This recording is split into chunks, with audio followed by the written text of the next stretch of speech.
எதுக்கு இப்படி? பேசாம நாமளும் என்ன செஞ்சிருவோம், ஒரு கெபிக்குள்ள போய் ரெஸ்ட் எடுத்துருவோம். எதுக்கு நமக்கு மட்டும் இப்படி ஒரு ஆவிக்குரிய வாழ்க்கை? ஏன் நாம மட்டும் வைராக்கியம்? ஏன் நாம மட்டும் வசனத்தை பிடிச்சிக்கணும்னு ஒரு எண்ணம்? ஏன் நாம மட்டும் இப்படி கத்திக்கிட்டு இருக்கணும்? இப்படி கத்துறதுனால என்ன பிரயோஜனம்? அவன் கெபிக்குள்ள நல்லா செட்டில் ஆயிட்டான், அவனுக்கு அப்பமும் தண்ணியும் நல்லா கிடைக்குது. இப்ப எலியா என்ன சொன்னாரு? நான் ஒருவர் மாத்திரம் பக்தி வைராக்கியமா இருந்தேன். இப்ப அவனும் கெபிக்கு போயிட்டான். இப்ப என்னாச்சு? அந்த ஒரு ஆளும் இல்லை. இப்படி ஆக்கணுங்கிறதா பிசாசுடைய திட்டம். நல்லா கவனிங்க.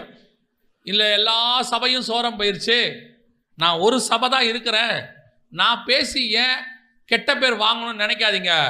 நீங்க ஒரு ஆள் பேசுறதை வைத்து கர்த்தர் ஒரு பெரிய மாற்றத்தை கொண்டு வருவதற்கு வல்லமை உள்ள தேவனாய் இருக்கிறார். நீங்களும் கெபிக்குள்ள போயிடாதீங்க, நீங்களும் பயப்படாதீங்க. சத்தியத்தை பேசுறதுக்கு ஒரு நாளும் பயப்படாதீங்க.